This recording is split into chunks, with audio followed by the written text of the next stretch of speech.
নমস্কাৰ বন্ধু বান্ধৱীসকল, মই হৈছোঁ কৃষ্ণা আৰু আজি মই নিজ হাতে বনোৱা নতুন ৰেচিপিলৈ আপোনালোকক সকলোকে মোৰ ইউটিউব চেনেললৈ স্বাগতম জনাইছোঁ। আৰু আজি মোৰ ৰেচিপিটো হৈছে মূলা আচাৰ। আৰু এয়া দেখিছে আমাৰ বাৰীতে মূলা লাগি আছে আৰু মই অলপ ছিঙি লৈ যাওঁ। আৰু এয়া মই মূলাখিনি ছিঙি আনিলোঁ। ছিঙি আনি পূৰা বাকলি চাকলি গুচাই ধুনীয়াকৈ ধুই লৈ এতিয়া ৰুকনিত ধুনীয়াকৈ ৰুকি আছোঁ।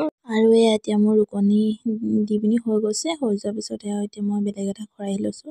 খৰাহি লৈ যিহেতু মূলাখিনি আমি ৰুকনি মৰাৰ পিছত অলপ পানী হৈ গৈছিল, সেইকাৰণে মই এতিয়া খৰাহি এটা লৈছোঁ। আৰু খৰাহিটো লৈ ধুনীয়াকৈ মূলাখিনি তাৰ পৰা মই খৰাহিটো ধুনীয়াকৈ মূলাখিনি পানীখিনি তাতে ৰখাই দিছোঁ। এতিয়া মই নিমখ হালধি দি দিছোঁ। দি পিনি গোটেইখিনি এনেকৈ সানি দিছোঁ। সানি লৈ তাৰপিছত এতিয়া বেলেগ এটা খৰাহি ল'ম। খৰাহি লৈ পিনি ধুনীয়াকৈ খৰাহি লৈ এনেকৈ বগা কাগজ দুখন পাৰি লৈছোঁ।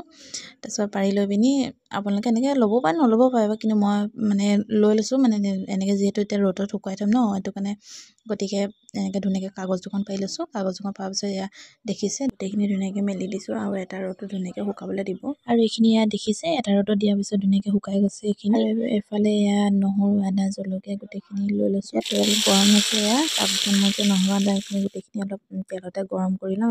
বেছিকৈ ভাজিব নালাগে, জাষ্ট অলপ গৰম কৰিলে হৈ যাব। যিহেতু এইখিনি গৰম হৈ গৈছে আৰু লগতে এতিয়া গোটেই মূলাখিনি মিলাই দিওঁ। এতিয়া গোটেইখিনি মিলাই হৈ যোৱাৰ পিছত দেখিছে মই প্লেট এখনত ধুনীয়াকৈ গোটেইখিনি আকৌ ৰাখি লৈছোঁ। যিহেতু মই গোটেই মছলাবিলাক এনেকৈ পিচি লৈ টেমাতে ভৰাই থৈ দিওঁ। ইয়াত এনেকৈ ভৰাই থোৱা আছিলে আৰু এনেকৈ মই এতিয়া মূলাখিনি এনেকৈ চিচাৰ বৈয়াম এটা লৈছোঁ, তাতে মই ভৰাই দিছোঁ আৰু গোটেই মছলাখিনি দি দিছোঁ। দি পিনি এনেকৈ চামুচেৰে মিলাই দিছোঁ। আৰু মোৰ মূলা আচাৰ ৰেডি হৈ গ'ল। আৰু ভিডিঅ'টো চাই কেনেকুৱা লাগিলে ক'ব, আৰু যদি ভাল লাগিলে তেতিয়াহ'লে like comment share and subscribe কৰি দিব চেনেলটো। ধন্যবাদ।